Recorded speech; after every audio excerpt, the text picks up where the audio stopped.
On this episode of Skeptiko, Alex talks with Dr. Suzanne Gordon about Field Notes from the Light, an ethnographic study of the meaning and significance of near-death experiences. Give people a sense for some of these cases. Maybe start with the atheist. I was going to say, let's start with Eric. What happened to him was he was on the sailboat of a friend of his who was a cardiologist, conveniently enough, sailing out on the Chesapeake Bay, not far from where I live. And there was some accident. He ended up falling overboard, and it was a relatively cold day, so he died, and he watched the resuscitation efforts on the boat below him. And then he was like floating away. He said, I was very happy wherever I was going. I'm not sure where I was going, but I was floating away. And he said, I was very happy to do that. I wasn't struggling to live. I was very happy to keep going and see what happened. But they kept working on him, and they'd give up periodically, and then I'd work on him some more. And finally, they did bring him back. And he didn't become a religious guy or anything. That's fascinating. But on the other hand, there's a completely different way to read that account that I do. And that's that, to a certain extent, it's the ultimate attachment to a worldview, So I'm an atheist, I have this transformative experience, and now I know that life goes on, right? Because he does say that at the end. He goes, okay, I know that physical... We go on. We go on. And I didn't know that before. Right. So really, that totally blows apart your worldview. But I see somebody who's not willing to go very far. I mean, he's the ultimate agnostic, like I encounter so often. It's like, well, can't know for sure, don't really know. We're kind of in the middle. Versus if you look at how our culture defines life, this experience should have completely blown his mind. Stay with us for Skeptiko.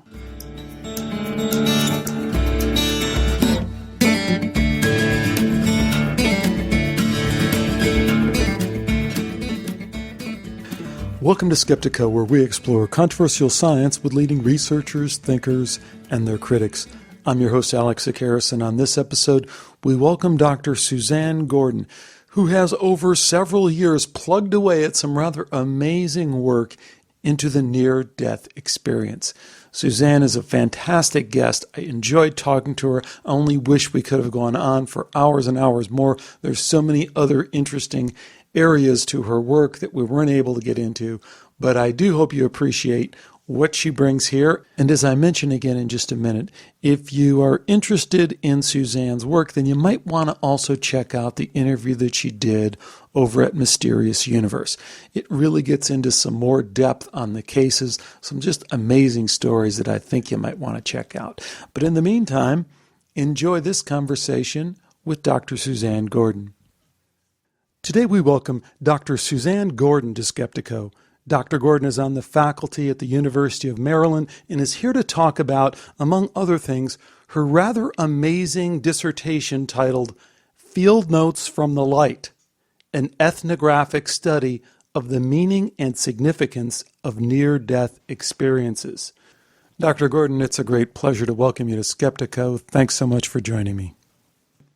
Well, I'm glad to be here, Alex. Thanks for inviting me. Well, I thought we should start, obviously, talking about this research, because first I have to say that for anyone who hasn't heard of you or your work, I can give them a great reference point, and that's a tremendous interview you gave to the folks at Mysterious Universe. It's episode 713, if anyone is interested. And it really opened me up to a lot of things related to this work you've done in ethnographic, that is, cultural anthropology, and applying some of those methodologies to this topic of near-death experience. So can you just kind of give us a high-level view of what you did for your PhD dissertation? Well, the interesting thing about ethnography, well, one of them, is that it's very time-intensive. It's the method of cultural anthropology originated in anthropology of participant observation field work. So I spent, a decade on the dissertation, but there were two-year periods of full-time field work, so that I was spending more time with other people who had near-death experiences than I was with my own family. And my approach person-centered ethnography or life history narrative-based ethnography to find out what the meaning of near-death experiences were to those who had them rather than to the, quote, experts, by saying, if you were going to tell someone your life story or write your autobiography, how would you organize it into chapters? Yeah, I think that was a very interesting part of what I came to understand what you did, and that's that one of the barriers you found was you had to use this like an NDE phrase. Can you tell us about that and how you came to understand that? And I guess more importantly, how that factors into the larger mission that you find yourself on in terms of education from a medical standpoint about this experience, this phenomena. Yeah. Let's see. The original thing that happened was the very first informant. I just had assumed at the point at which I started my research, I didn't realize the experience I'd had at the age of 36 and a half months exactly, was a near-death experience. So I didn't even know that I was an experiencer. I knew my mother had been. So wait, I have to stop you there, Suzanne, because as you've kind of wandered into that personal story, it's fascinating.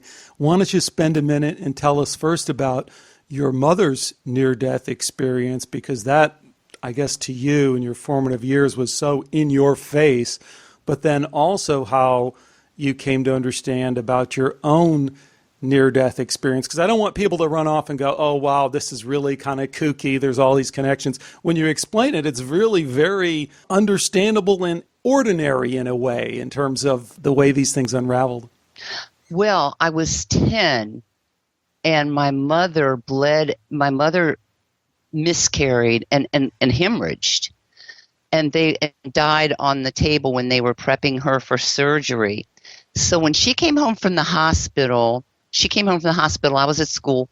And when I wasn't even all the way in the bed, my parents' bedroom, when she said, Suzanne, I'm not afraid of death anymore. I know where we go.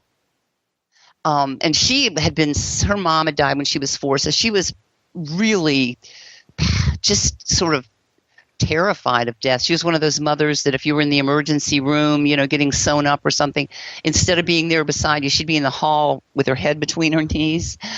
So that was a profound statement. And then she described to me the beautiful colors and the sounds and everything. And she realized that she said, I scared the hell out of the doctors because I guess they must have pronounced her. They'd stopped trying to resuscitate her and covered her up and everything. And she said she wasn't looking at me at that moment. She said, well, I wasn't going to come back. And then she realized she's talking to her 10-year-old daughter. I mean, I didn't want to come back, but I heard you kids calling me. And her NDE was one of those, all the bells and whistles, many of the components.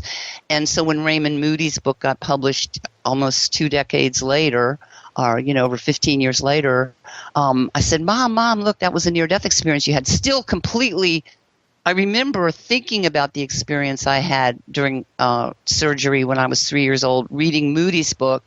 But because there was no tunnel in my experience, like everyone in my study, I should say, I therefore knew that experience had not been a near-death experience. Right. And you say that because you had this strong bias of these fixed parameters that had to exist for it to be a near-death experience, right? So fast forward to your research, and then that becomes this like a near-death experience question, right? My very first informant, at some point in the research, she had been referred to me by someone who knew she'd had a near-death experience. But like everyone in my research, near NDE or near-death experience was not only not her preferred label for the experience, which led me to see that the model was really being problematized by the method that allowed me to get people who weren't already necessarily self-labeled near-death experiencers. I found people the way ethnographers do, by using my own networks, letting people know I'm interested in people who've had near-death experiences. So the first time I used the term NDE with this informant, this research participant, she said, "What's an NDE?" So right away, because one thing you do in ethnography is you try to not lead the informant in any way. which is why I chose the life history method, where I never asked about their NDE or called it an NDE after that first informant.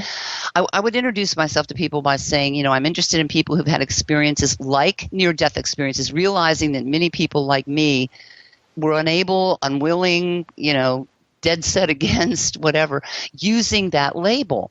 So that became important, that I wasn't finding people who were, already were self-labeled near-death experiencers. Some of my people knew about that stuff. Some of them literally did not know about it. Because I started my research in the mid '90s, and by that time, in the mid '70s, late '70s, everybody knew what an NDE was. But because the model is flawed for the experience, in my opinion, as time went on, we began to get this conflation of close brushes with death and near-death experiences. So you'd hear things like the Redskins, had an NDE in the fourth quarter and stuff like that. Right. So it was important to find people who, were not acculturated into the culture of near-death studies. So ultimately what I ended up with was 50 people, 10 of whom I used more of their life histories in my dissertation, so they became like my foregrounded informants. But of those 50, I think I don't have my tables right in front of me now, but about half of them I found through IN, so they became sort of my background group. The other half on my own. And it became very interesting because the NDE model became very problematized. And as a result of that research, realizing that we needed a separate organization for the benefit of experiencers, we ended up, two or three of us, Yolaine Stout, Linda Jacqueline, and I think at the very beginning, began working toward and have now founded ASSIST, the American Center for the Integration of Spiritually Transformative Experiences, ACISTE, to benefit them. And the first thing we saw was we need to educate mental health professionals, spiritual guidance professionals, pastoral counselors. We need to educate the healthcare and mental health care providers of people who have these experiences so they don't get misdiagnosed with some mental disorder as a result of talking about their experience. Mm-hmm, mm-hmm. And, I think that also ties into another question I wanted to ask you, and that's about the role that your advisors played, your academic advisors played in your dissertation. Well, the most helpful, John Coe, who's an anthropologist whose interests like mine are culture and consciousness, was my mentor and my committee chair for my dissertation. So that was tremendous. Bruce Grayson was kind enough to be on my committee, traveling up for meetings from UVA, which was great because he's the Dean of Near-Death Studies and, by the way, is going to be our keynote speaker at this October's conference. And Dan Levitin, who was the founding president of the Association of Death Education and Counseling, who was there early on with that group, people like Robert Kastenbaum, Elizabeth Kubler-Ross, the early pioneers of the death awareness movement. When Dan had read my comp, and bless his heart, gave me high honors on it, which was a big thrill, he didn't say a word about, oh, this is good, Suzanne, or anything. He just tossed it across his desk at me and said, you need an organization for these people. So Yolaine Stout and I, who was a former president of the International Association of Near-Death Studies, when we were early on, drawing up the articles of incorporation and everything, we would refer to Dan as sort of the father of ASSIST, because I didn't want to start an association. I'd actually done a lot of consulting work with associations, and I knew a lot about association work, and I wasn't that interested in doing it, but I knew he was right. Right. So one thing that fascinates me about that is taking aside the health education needs and the needs of the experiencers, which is, I don't mean at all to diminish that, and my tone was kind of being playful there, because there's a huge need. And the problem you mentioned about misdiagnosis is just so sad to think that someone could have this completely transformative, life-changing experience. And then when they do seek help, the person on the other end is so uneducated that they're completely misdiagnosing them, maybe giving them medicine or maybe sending them down some rabbit hole that's really going to cause major upset in their life. So that is so real and so important. But I want to pull it back a completely different level of kind of the Skeptiko angle that we look at things sometimes. And that's that, when I was talking to Raymond Moody, I don't know, a few months back, he's been on the show a couple times, but he said this thing about, NDEs are pre-scientific. And I kind of know what he means in one way, but the other thing that struck me when I was, going through your research is there's nothing pre-scientific about Dr. Suzanne Gordon's work. I mean, here is just a fertile area for research, and somebody who just dives in and really, you just can't, everywhere you reach, well, there's an opportunity over here for both further study, but also for helping people. There's an opportunity over here. These are all methods that are well established within the educational community, cultural anthropology, this is how we look at things, da-da-da-da. There's nothing pre-scientific about what you're doing other than the fact that there's about 1,000 research questions here that you could never get into. And I'm wondering what thoughts you might have about how we've kind of tainted this field. And we haven't done it, but other people have tainted it because it doesn't fit within their worldview. And how you play with this idea of what role science can really have in overcoming this stigma that is associated still a little bit with near-death experience research. Well, I'm not sure what Dr. Moody even meant by that statement. I mean, other than maybe these experiences have certainly predated Western science. But let me give you Dan's sort of fix on this piece, I think, is interesting. Dan Levitin, before he died 2 years ago this month, actually, I said, Dan, you weren't all that interested in the mental health needs of experiencers, were you? You see this, these millions of people. I mean, we were estimating like maybe 13 million, somewhere between 4 and 8%, based on the Gallup polls of the population studied have probably had NDEs, which puts the U.S. somewhere up, somewhere between 12 and 20 million or something. Let's put a brief exclamation point on that. So there's 10 to 20 million people in the United States walking around by our best estimate, using the best surveying methods we have, that have had a near-death experience. That's a significant number of people. Right, exactly. And Dan had written a book called, he coined the term horrendous death, meaning intentional destruction of human life or biosphere, ecosystem life.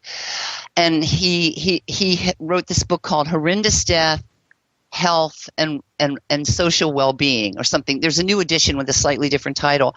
And this was a policy book that Dan edited. And his whole point was the United States is history's greatest manufacturer and exporter of the weaponry of horrendous death, both militarily and in terms of development in quotes.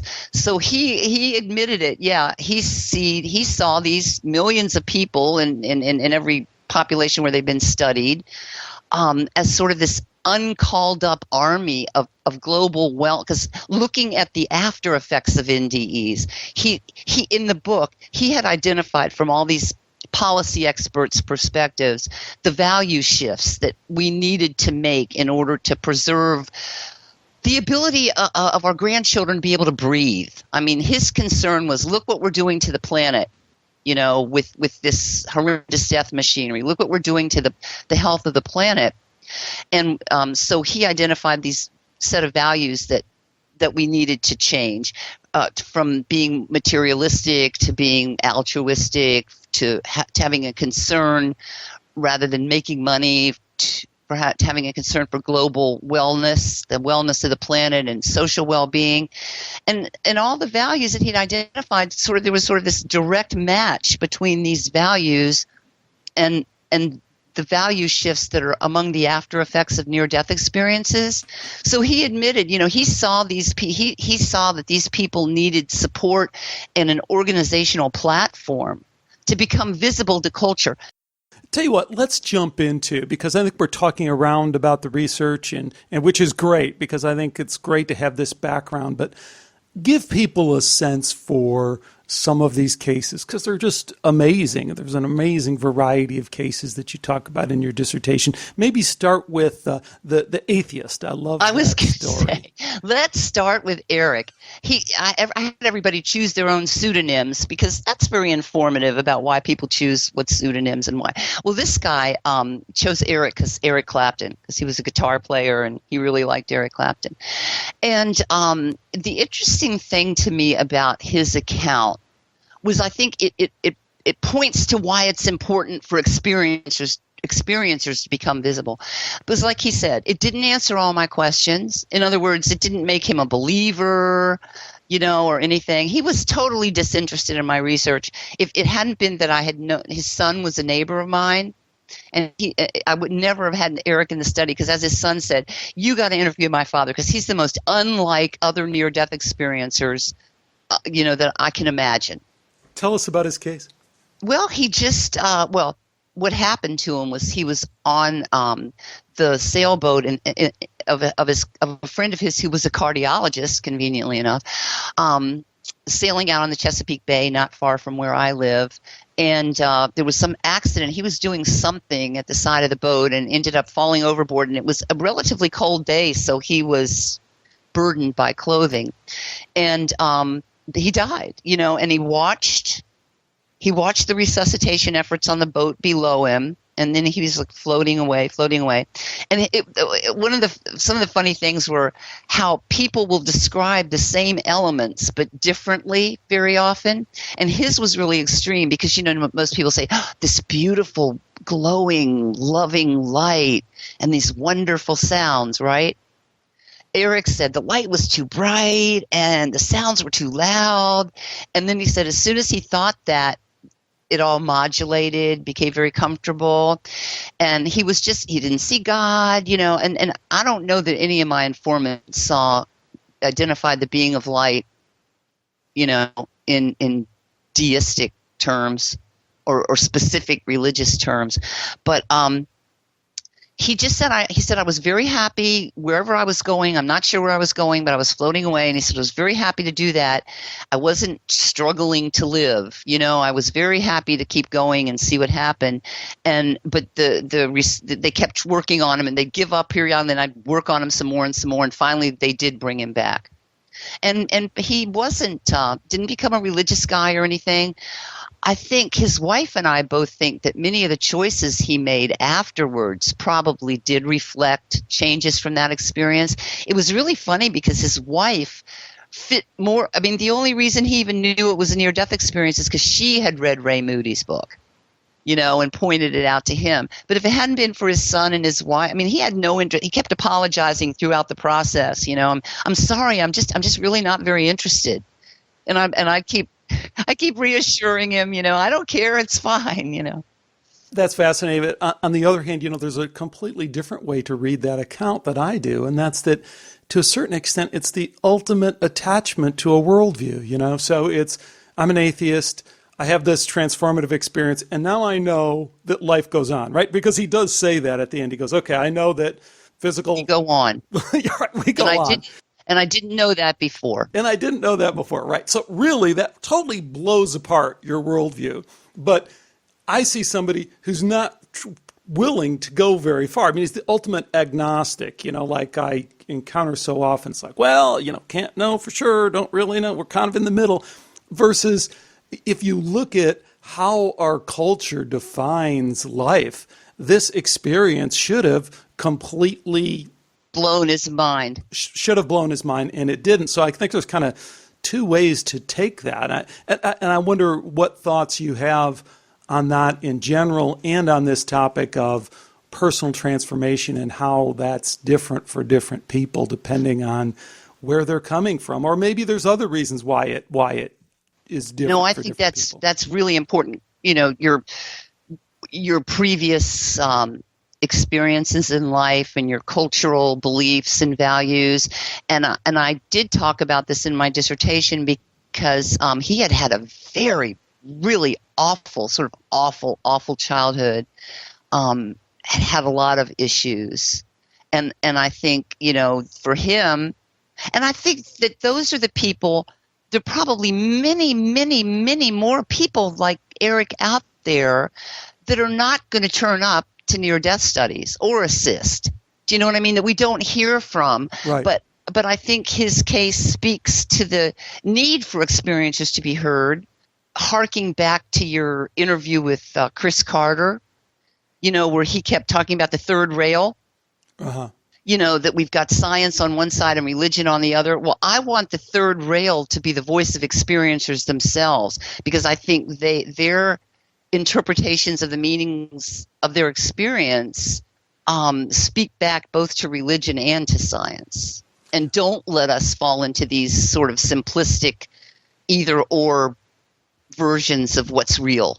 Yeah, but then again, they let us fall into this soup of complete chaos in terms of coming to any understanding of this. I go back to the story you mentioned about I came back, I heard you kids calling, and I came back for you, which is a wonderful story that we all, I think, take in and go, oh, wow, isn't that neat? And the love connection and bond between a mother and her kids. But there's a million questions that fall from that about the nature of this afterlife. I mean, and just to add on to that before we move on, every woman in my study who had small children at the time of the NDE had some version of that rationale for why they were back. But what does that mean? And what does that mean? And why? And men didn't have that, or why didn't men have that? What are the cultural differences? Take that one step further. What does that mean about the nature of the afterlife, of this other realm, of this higher consciousness?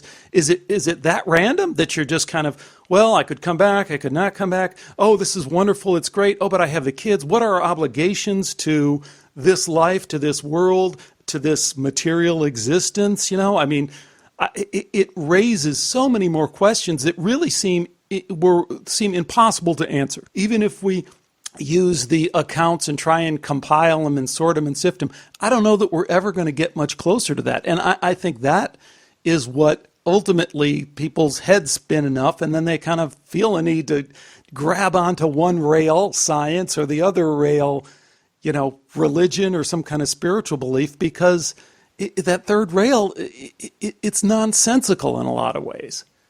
Well, in pre-quantum physics, it would be nonsensical, and to religion, unless your NDE happened to align with the precepts of a particular religion, which many of them do. I mean, we can't gloss over that. We can't gloss over that. One, many of them do, but even more importantly, almost all of them have this element of a moral imperative of some kind, whether it's just some connection to good or a connection to love or specific instructions to do well. So, that moral imperative is another part of this third rail that we can't really process, and we can't even fit it into back. The mother wants to go back to their children, but what, she doesn't want to go to God, or I mean, nobody I talked to wanted to come back. Nobody wanted to come back. But, when you were talking about that, well, why do they come back?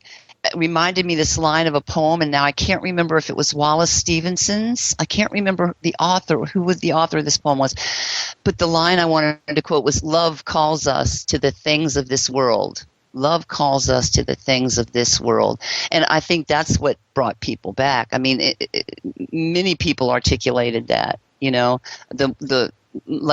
of the men in my study, I called him Neil, but it's Neville Johnston, who's written a couple books, and who's, so, it's okay to mention his name. He was 27, and he was offered the opportunity to stay, and he was really enjoying it. I mean, he's had a really interesting account. Really, he was dead for a while, so there tends to be more narrative the longer that you're dead. But he was only 27 when he died. He hadn't really done anything yet. This was his thinking that he reported to me. That he hadn't done anything yet. He was mom's only child, and he was only 27, and so he too felt obligated to come back. Right, but Suzanne, that we have the ultimate filter on these accounts, right? I mean, if Yeah, they decide, the ones that came back. if they decide not to come back, then we're really don't not hear. going to interview them. And the other part that just again presents this problem is we hear two completely contradictory things. We hear on one hand, there's this decision to come back to take care of things in this world. And then we hear equally, at least I have, and I'm sure you have, you've researched this much more than I have, these accounts of everything here is as it should be. Everything is going to be okay. All those questions you had about human suffering, why bad things happen to good people, are answered for people in this other state of knowing, and it all makes sense, which would lead us to there's really no compelling need to do something, it just kind of all works out and you're just evolving and co-evolving with the process. Aren't those ideas really, I don't want to say they're in conflict, but they appear to be contradictory? They do. So why is it that way? Why do people see this other side where on some level or from some perspective it's all okay, and yet the way these things change people's lives, there's the tendency to have a new or more pronounced sense of life mission, responsibility, accountability to everyone on the planet and to the planet itself. It is interesting, isn't it? It is, because if you see some place that seems so wonderful and where everything is clearly okay, and even a lot of times beings, like with Danny and Brinkley, he's done all these horrific things in his lifetime, and yet here's the being of light kind of with its arm around Danny's shoulder, sort of saying, it's okay, it's all a learning experience, And yet you come back changed. Right. And wanting to do for others and realizing that, things like we're here to learn and to serve and to grow. Which are certainly wonderful things, but then those lead us back to, I think, that spiritual, back to our analogy of the rail, back to our spiritual, religious wisdom traditions that put those foremost in terms of how we should live our lives too. So I don't know. I think this whole idea of NDE research is very tricky to balance this science objectivity with on the other hand, what seems to me this inevitable path towards the spiritual. And I know that's kind of a problematic word for you, and especially since you've started an organization about spiritually transformative experiences. Wander into that territory. Tell us about. Can I just say, that was not anyone's first choice, but our original idea for the title was the Center for the Integration of Transformative Experiences, period. Yeah. And that would have spelled site, right? CITE, and we all liked how that sounded, but that domain, that address was taken. Well, it also doesn't ground you in anything. I mean, it's kind of like. Well, I didn't. Yeah, true. But I didn't like that word spiritual, because I never liked that word spiritual, because it sounds like there's spiritual over here and then there's the profane over here. I teach about Native American cultures, right? So I loved your Artie Clark interview. But in many Native American cultures, how sociology of religion would describe it is they would say religion is coextant with the culture itself. In other words, these are cultures that never deligioed or deligare, or however you'd use that, Latin verb. So they don't have to religio. And so we always struggle over that in studying Native American cultures, because people refer to Native American religions, and that's really a complete misnomer. But I don't like the word spiritual, because somebody who's had one of these experiences, or however they get to have this mindset, it's all spiritual if you want to look at it that way. My own experience or understanding of my experience is more like quantum physics, that it's consciousness that's really sort of prime rather than matter. So everything that we take to be outside of us in the material world is actually inside this consciousness that we think is transmitted by our brain. And I'm much more of the sort of quantum mechanics or where that perspective takes you, that the brain is the receiver of consciousness. I'm with you on all that. We have two problems, in my opinion. And one is, we do have a cultural paradigm that is totally against anything spiritual in the broadest sense of what you're talking about. It is diametrically opposed to that. And I think when we avoid talking about the spiritual, we're kind of ceding the debate to folks who really don't have a legitimacy, a scientific legitimacy in making those claims. I mean, if they had some kind of explanation for what's going on that made sense, then maybe they have a seat at the table, but they don't, and they reject it. So I think we have that to sort out. But the other thing I think we have to sort out that I keep coming back to is, this little moral imperative thing. I mean, what is going on there? We can process it any way we want and abstract it to, one consciousness and consciousness being primary and not matter and all that.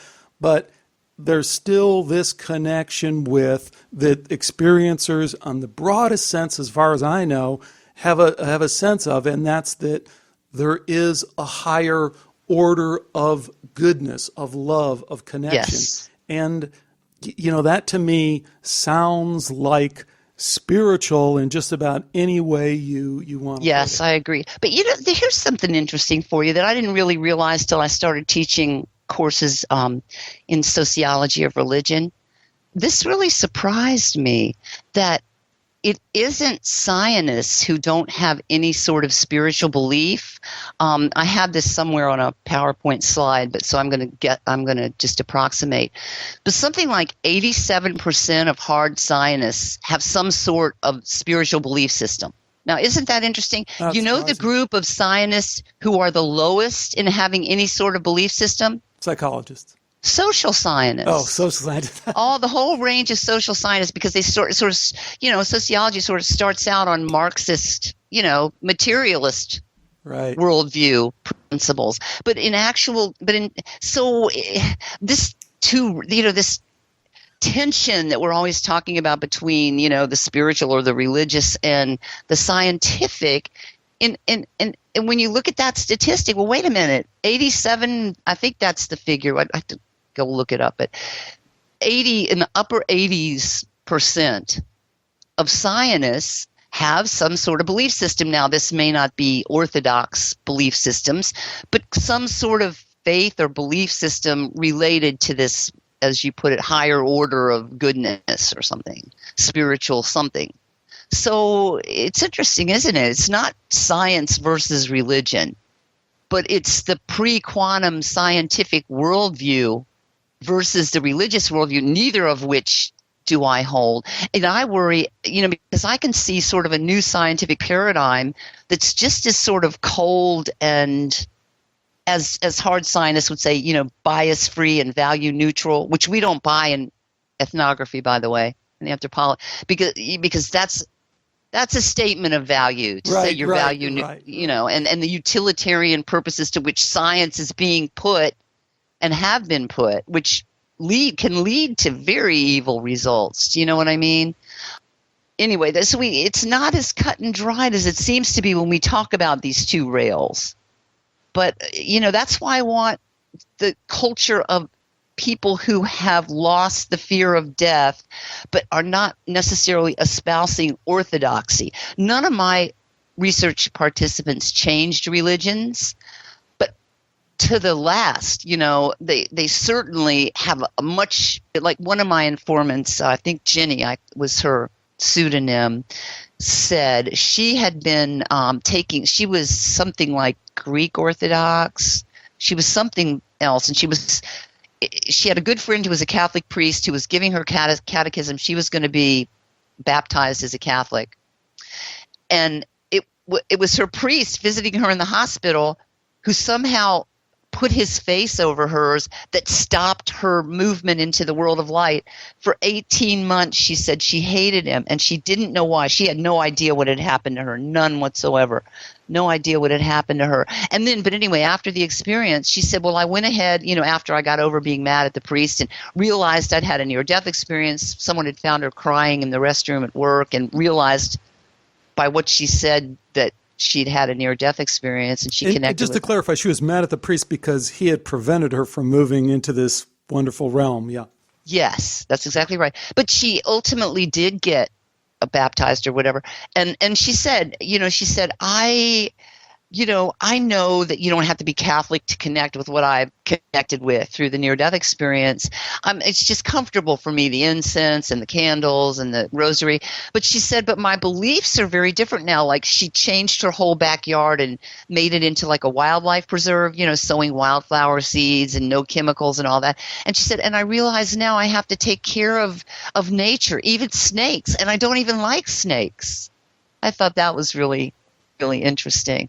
So I mean, people, stayed or went where they felt comfortable. And another informant, she's more like me, she's sort of sampled around all kinds of different religions and paths and everything, but they don't, religion or spirituality for them is no longer about particular sets of dogma or belief.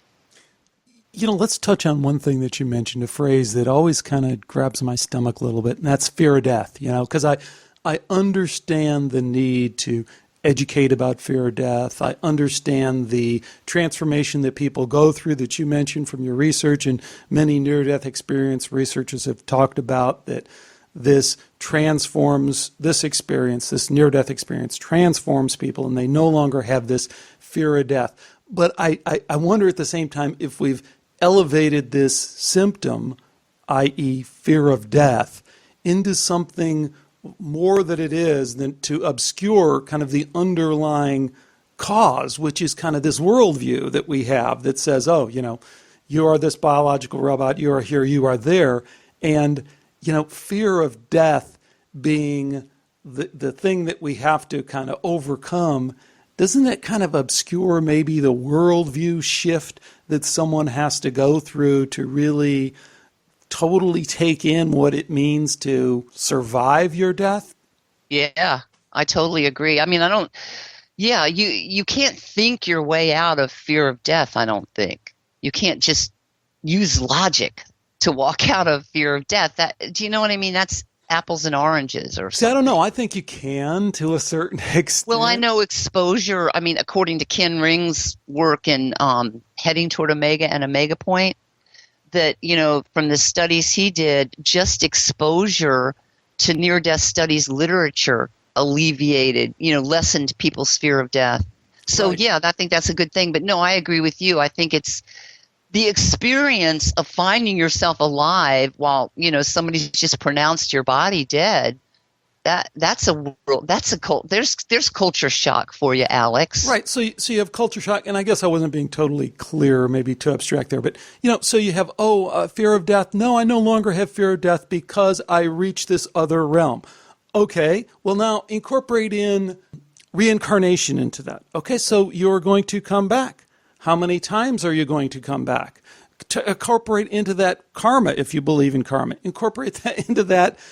This idea of moral imperative, and that you have to do right by other people or do right by the parallel. I mean, there's an endless number of kind of worldview shifts that one can make either one way or another that all would factor into this fear of death kind of question. I understand fear of death because the way we've organized our society, our culture, is kind of a big barrier, but it seems to me like the tip of the iceberg. There's millions upon hundreds of millions of people around the planet who are already, as you may, are already past the you don't die and you survive your consciousness, and they still have fear of all sorts of things, in terms of their karmic future or their reincarnation. So it's a lot more complicated than just overcoming fear of death, isn't it?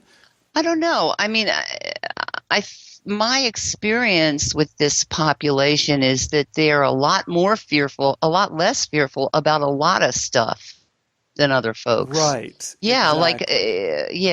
yeah. Because they've experienced a different, let's say, I don't even know. I'm not I'm none of the terms right up there with spiritual planes of dimension, planes of reality or Right. dimensions. I don't know about many of our, all this terminology came out of this already material worldview, Yes, exactly. but they've experienced a different reality, or for anthropologists, it's easier to say they have experienced a different culture, and they have experienced profound culture shock when they get there, and profound counter shock when they get back. One of my informants, Chris, her pseudonym was, she did the Christopher Reeves thing, as she put it. And when she came back, when she was back with her family, she kept asking them things like, why are you talking to each other like this? Why are you talking to each other like this? And they thought she was crazy because that's how they'd always talk to each other. But suddenly she was hearing it very differently. And she's one of the people who went for counseling. And I should point out, too, that and didn't get, there was no connection made between the experience. But she's one of the people who to this day says it wasn't a near-death experience. She knew she wasn't going to die. But, so none of the five of my 10 foregrounded informants who sought some kind of counseling after knew to describe their presenting symptoms, or whatever you call it in a clinical context, as related to their near-death experience. And then none of their mental health care clinicians knew to connect it either. Mm-hmm. So there were all sorts of other kinds of diagnoses, Which is that whole medical education problem, which right. leads us back maybe to the group that you've formed, or the association that you've formed. Tell us a little bit more about that, and particularly about this conference, this meeting that's coming up in October. Again, it's the American Center for the Integration of Spiritually Transformative Experiences. We'll certainly have a link up in the show notes to it, but tell us a little bit about what's going on. It's ACISTE, so you can Google that and we come up first. Well, we're excited about this conference. I'm very excited. Bruce Grayson is going to be our keynote speaker, and we have all new speakers this year. But what the conference focuses on are the therapeutic issues connected with these kinds of experiences. So what do mental health care providers need to know? And it's really interesting because at our first conference last year, sorry, I'm looking at my bookmarks menu right now to go to our Assist website. We have a lot of people coming to these conferences who are mental health professionals who have themselves had transformational experiences one way or the other, whether it was, Yeah, tell us, what are some of the kinds of transformational experiences that you're typically, dealing with? Wow, there's all kinds of them. There are all kinds of triggers for these experiences. We just realized early on that many of the experiences being studied in near-death studies, we couldn't even really be sure of the clinical state of the person being studied. But let me see here. There are many types and many names for experiences that can share common features and be catalysts for spiritual transformation, not just NDEs, but we also say near-death-like experiences, out-of-body experiences, visions, spiritual emergencies, awakenings, kundalini experiences, enlightenment experiences, probably the same thing. Other terms, exceptional human experiences, pre-birth memories, past life experiences, nearing death awareness, which is a term that Maggie Callanan and Patricia Kelly coined for their work with hospice patients, right, where they saw that people, they called it nearing death awareness because where near-death experience would typically happen all at one time. As Maggie said to me once, never sit in an empty chair in a hospice bedroom until you make sure Uncle Fred's not sitting there. Apparently in the nearing death awareness, what they found was people would have many of the elements of NDEs in a natural death trajectory, like in a hospice situation, but they'd be spread out over a period of weeks or months. So after-death communications, empathic or shared near-death experiences, which, is it Moody who wrote about that, or Morse? No, Moody. Moody. And peak experiences, STEs include or may be called numinous, noetic, transcendent, transpersonal, mystical, anomalous, religious, paranormal. Some experiences occur after meditation, yoga, drugs, religious practices, dance, drumming, sensory deprivation, prayer. Sometimes they happen spontaneously. Personal trauma, illness, distress, crisis. They can occur during emotionally intense periods. At one point, I read something in the near-death studies literature that at some point someone had estimated, based on the incidence of different sort of clinical symptoms in relation to NDEs, that it looked like about 75% of women's were childbirth related, and about 75% of men's were cardiac related, because women actually who give birth come close to death earlier than men who don't give birth. I think we don't realize how close those two things are. So there seem to be a lot of triggers. Now, the thing is, most of the research we've done has been on near-death experiences. So there needs to be, there's such a need for research on these kinds of experiences in other contexts, because for me, sort of the two earmarks for me of the near-death experience are loss of fear of death, which in our culture is a monumental thing to realize that dying did for somebody, and that sense of spiritual mission or life purpose. So, but we don't know enough about, even alien encounter experiences, Ken Ring found a lot of the same after effect patterns with alien encounter experiences as with near-death experiences, which we talked a little bit about before. Right. So it's really a wide open field for research, and thank God for quantum mechanics. Thank God for that's funny. Thank God for quantum mechanics, because that's sort of what and recent brain-mind research and this whole growing body of knowledge we have from quantum mechanics have both legitimated more that the near-death experiencer's worldview, that, there are more dimensions. And I think we talked about this last time, that our culture, according to Elizabeth Sahtouris, have you had her on? Yes, long time ago. Fascinating person. Our culture has the fewest dimensions of any culture in its worldview, of any culture studied by either anthropology or evolutionary biology. And I think that's really interesting. So now you have, quantum theories coming over here and saying, well, we've got to have at least 11 dimensions. And, so you just sort of, and brain-mind research, which is Bruce Grayson points out, we do not have an explanation for people, reporting accurately things that have happened when they were flatlined, because that does not fit our material model of the brain being the transmitter of consciousness rather than the receiver. Right. Well, we keep flipping back and forth between trying to explain things from this perspective of I think you need I want the culture of near-death experiencers to become visible, because I can envision just as cold and value neutral and bias free a worldview emerging out of quantum physics that still allows us to completely trash the planet and each other. I agree. So yeah. Yeah. So much. That just really occurred to me last night when I was thinking about the interview today, that you could bring yourselves, we could develop for ourselves an expanded worldview, but that just almost lets us, trash everything out here with greater sense of impunity. Yeah, I totally agree. And I think it's something we have to be very careful that we don't advocate for. I call it the backdoor materialism, Yeah. Oh, say more.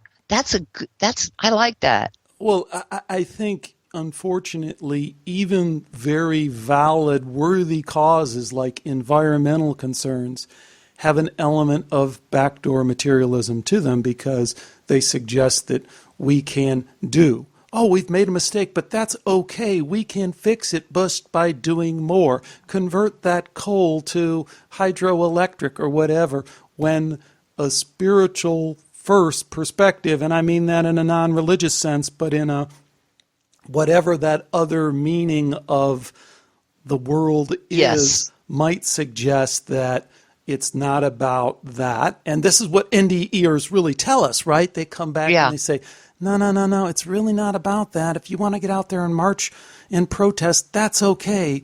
But what it really was about, this is my understanding, was, when you smiled at that person when you were crossing the street, you don't know what that did, but that made a connection with them that affected their whole life. And that's all you need to worry about anyway, because this idea you have about time and about before and about after and about later is really kind of not the way that it is. So I don't know.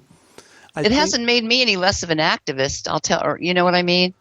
No, nor has it made me. It's made me more of an activist, but right. It's made me much more humble about, right. one, what that activism means, and two, it's made me reflect on what are the underlying motivations and needs that I have to act, Right. It can get very religious very quick. It can get very Jesus in that, the only true act that you can do is when you, and I'm not enough of a scholar on that to know, but, when you totally are unattached, which is a very Buddhist thing, to the outcome. No one knows your charity. That's the only charity. Well, who can really do that, But yeah. Buddhists say the same thing. When you do and you're totally not attached to what you're doing, then, that's the only true doing that you can do. Again, I don't know. I lose it there. Yeah, I hear you. I like that. I like that idea that just, a little more humility about what we can do or what we think we can do. And it is really true that again and again you hear experiencers say, adult experiencers, I mean, there was no before for me, so say that it's not those big accomplishments that you thought you were supposed to set out to have that matter. It's what you do every day, as you suggested before. Yeah. The person that you smile at, how you are on a day-to-day basis, that really, really matters. Well, Suzanne, this is just an amazing body of work that you've compiled and are continuing to compile. There's a book here, so let's get that book out, Suzanne, so we can share that with even more people. Do you have any prospects for writing a book on this? It's just time, mainly. I'm one of the army of non-tenured and non-tenure track faculty that's now the majority on our college campuses. Yes. And I'm so glad that this is, receiving attention. And thank goodness the University of Maryland is a little bit ahead of the curve in trying to deal with it. But what it really means is we teach the courses that have the most grading and take the most work. So finding time is really difficult. Right now I'm just working on revising the presentation I gave at the last Assists conference, because it's going to be we're going to have a special edition of the Journal of Near-Death Studies for the papers from our first conference. Great. So that's taken a chunk of time today. But was just looking for this quote while you were talking, something I found and shared on Facebook the other day called The Case for Hope. If you take the long view, you'll see how startlingly, how unexpectedly, but regularly things do change. Not by magic, but by the incremental effect of countless acts of courage, love, and commitment, the small drops that wear away stones and carve new landscapes, and sometimes by torrents of popular will that change the world suddenly. To say that is not to say that it will all come out fine in the end regardless. I'm just telling you that everything is in motion, and sometimes we are ourselves that movement. Great. Who's that by? This is Rebecca Solnit in an article called The Case for Hope Continued, SOLNIT. Well, I'll tell you what, Dr. Gordon, that might be a great way to leave it. It's been a great pleasure having you on Skeptiko. Best of luck with all that work. We'll certainly have a link up to the Assist conference coming up in October. Thanks again for joining me on Skeptiko.